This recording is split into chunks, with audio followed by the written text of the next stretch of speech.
Radio City podcast. Radio City Love Shots on Radio City 91.1 FM. బాగా చదవాలి, మంచి ఉద్యోగం సంపాదించాలి, ఇదే నా లక్ష్యం. మొదటి నుంచి సరదాలు ప్రేమలకు దూరంగా ఉన్నాను. ఫలితం బీటెక్లో క్యాంపస్ ప్లేస్మెంట్స్లో జాబ్ కొట్టేయడమే. ఇంకేముంది, ఉద్యోగంలో చేరడమే తరువాయి. నేను కన్న కలకు అడుగు దూరంలోనే ఉన్నాను.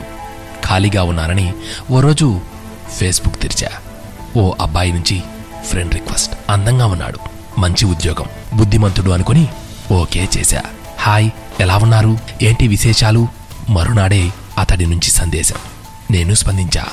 పలకరించే తీరు, మాటల్లో మర్యాద నన్ను ఆకట్టుకున్నాయి. ఎప్పుడు ఏ కుర్రాడిని పట్టించుకోని నేను అతని సందేశం కోసం ఎదురు చూసే స్థాయికి చేరా. చాటింగ్ మాటల్లోకి మారింది. తన గొంతు వినకపోతే ప్రాణం పోయేది. తను అంతే, అలాగే అభిమానాన్ని చూపేవాడు. ఇదిలా కొనసాగుతూ ఉండగానే, నీకు పెళ్లి చేయాలనుకుంటున్నాం, నీ మనసులో ఎవరైనా ఉంటే చెప్పమ్మా అన్నారు నాన్న. ఆలస్యం చేయలేదు. ఆ అబ్బాయితో పరిచయం, ప్రేమ అన్నీ చెప్పేశాను. ఒకరినొకరు నేరుగా చూసుకోకుండా, మాట్లాడుకోకుండా ప్రేమేంటి అని నాన్న ఆశ్చర్యపోయారు. అమ్మతో ప్రతిదీ పంచుకునేదాన్ని. ప్రేమ విషయం దాచినందుకు చాలా నొచ్చుకుంది. అయినా వాళ్ళేం నాపై అరవలేదు, బంధించలేదు. వాళ్ళకి నేనంటే ప్రాణం. సరే, తను తన కుటుంబం మంచిదైతే పెళ్లికి ఒప్పుకుంటాం అన్నారు. అంతా అనుకూలంగా ఉండాలని ఎన్ని దేవుళ్లకు మొక్కుకున్నానో 2 వారాలయ్యాక నా ప్రేమ ఫలితాలు మా నాన్న మోసుకొచ్చారు నాకు ప్రతికూలంగా.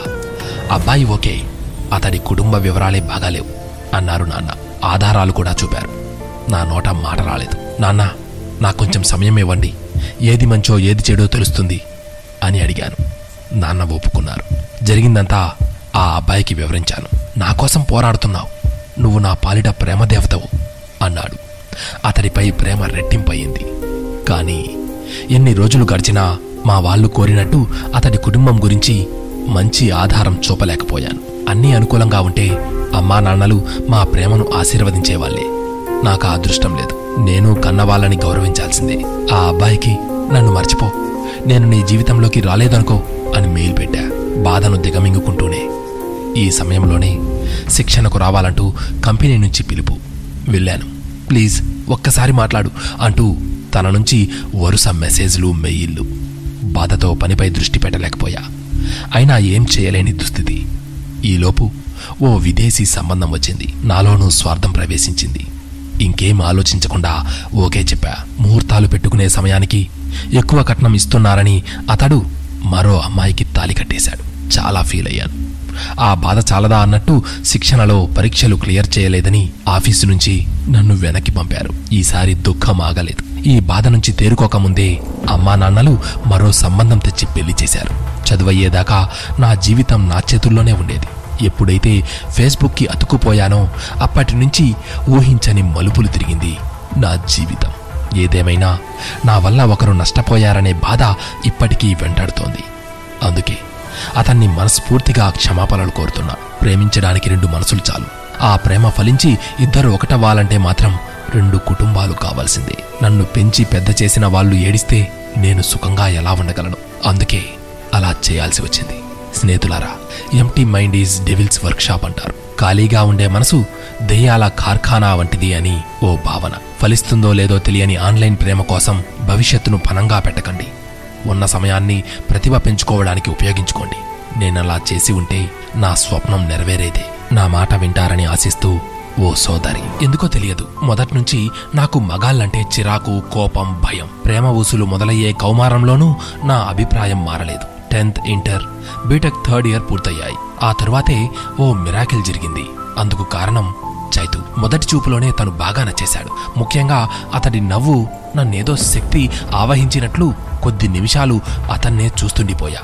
లవ్ ఎట్ ఫస్ట్ సైట్, ఆకర్షణ, పేర్లేవైనా పెట్టుకోవచ్చు కాక. చైతు నాకు నచ్చేవాడు. మొదటిసారి ఒక అబ్బాయికి దగ్గర కావాలనే ఉబలాటం మొదలైంది నాలో. రోజులు వారాల్లోకి మారాయి. చైతుని చాటుమాటుగా గమనించడం నాకు అలవాటైపోయింది. ఎన్నాళ్ళీ నిరీక్షణ నిలదీసిందో రోజు నా మనసు. అతని నెంబర్ కనుక్కొని కాల్ చేశాను. మాట పెగల్లేదు.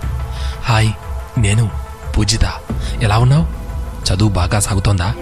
కష్టం మీద 3 ముక్కలు మాట్లాడాను. తను పెద్దగా స్పందించలేదు. ఆపై మళ్ళీ పాత కథే, చూపులతోనే సరిపెట్టుకోవడం. 5-6 నెలలయ్యాక మళ్ళీ మాట కలిపాను. ఈసారి మాత్రం బాగా ప్రిపేర్ అయ్యాను. యోగక్షేమాలయ్యాక నీ నవ్వు బాగుంటుంది, నీతో మాట్లాడడం నాకిష్టం అన్నాను ధైర్యంగా.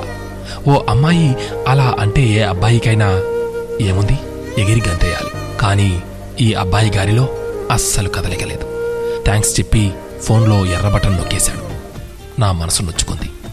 బహుశా నేను చెప్పిన విధానం బాగాలేదేమో అని అనుకొని SMS పెట్టాను. నువ్వంటే నాకిష్టం, నీతో మాట్లాడాలనుంది అంటూ. రోజంతా ఎదురు చూసినా సమాధానం లేదు. కన్నీళ్లు పొంగుకొచ్చాయి. తనతో ఇంకోసారి మాట్లాడకూడదు అని అనుకున్నాను. కానీ నా వల్ల కాలేదు. పుట్టినరోజు, పండుగ, ప్రత్యేక సందర్భం ప్రతిసారి పిచ్చిదానిలా తనకు ఫోన్ చేస్తూనే ఉండేదాన్ని. వెంటపడుతున్నానని చులకనయ్యానేమో. అస్తమానం ఫోన్ ఎందుకు చేస్తున్నావు, ఇంకోసారి చేయకు, చిరాగ్గా ఉంది అనేశాడోసారి. ఏడు బాగలేదు. ఎంత గింజుకున్నా కూడా తన వైపు నుంచి స్పందన లేదు. అయినా నా మనసు మారదే. ఓసారి ఫ్రెండ్ ఫోన్ నుంచి చేశాను. అపరిచితురాలిలా మాట్లాడా. బాగానే స్పందించాడు. నేను హ్యాపీ. కానీ అదే నా కొంప ముంచింది. నా స్నేహితురాలు చైతూ నంబర్ సేవ్ చేసుకుని నాకు తెలియకుండా అతనితో పరిచయం పెంచుకుంది. ప్రేమాయణం మొదలుపెట్టింది.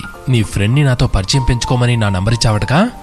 ఇప్పుడు తనంటే నాకిష్టం, ఆమెను లవ్ చేస్తున్నా, ఇంకోసారి నాకు ఫోన్ చేయకు అని చైతూ నాకు వార్నింగ్ ఇచ్చాడు. ఆ మాటతో నా గుండె పగిలింది. మీ ఫ్రెండ్ నేను పలానా చోట కలుసుకున్నాం, రేపు కలిసి సినిమాకెళ్ళబోతున్నాం అంటూ కావాలనే మెసేజ్లు పంపేవాడు. చదువుతుంటే ఏడుపొచ్చేది. ఇంకా తన వెంట పడటంలో అర్థం లేదు అనిపించింది. అతడిపై ప్రేమ చంపుకొని డ్రాప్ అయ్యాను. నా నంబర్ని మార్చేశాను. 3 ఏళ్లు గడిచాయి. ఓ రోజు ఒక కొత్త నంబర్ నుంచి ఫోన్ వచ్చింది. హాయ్, ఎలా ఉన్నావు అంటూ. అవతలి వైపు చైతూ యోగక్షేమాలు అడిగాడు. తను ఏడవడం మొదలుపెట్టాడు. నాకే అర్థం కాలేదు. నీ ఫ్రెండ్ నన్ను మోసం చేసింది, వాడుకుని వదిలేసింది అంటూ బావురుమన్నాడు. కాసేపు నిశ్శబ్దం. తరువాత నువ్వు నన్ను పెళ్లి చేసుకుంటావా అని అడిగాడు. నవ్వాలో ఏడవాలో నాకు అర్థం కాలేదు. చెప్పు పూజిత, చేసుకుంటావా మళ్ళీ రెట్టించడిగాడు. ఏడుపు నవ్వు కలగలిసి నా కళ్ళు వర్షించడం మొదలుపెట్టాయి. కానీ అతడి ప్రపోజల్కి మాత్రం నేను ఒప్పుకోలేదు. ఎందుకంటే 10 రోజుల క్రిందటే నాకు వివాహం అయింది. ప్రేమించేవారు పక్కన ఉన్నప్పుడే ఆ ప్రేమ విలువ తెలుసుకొని మసలుకోవాలని కోరుకుంటూ ఓ యువతి.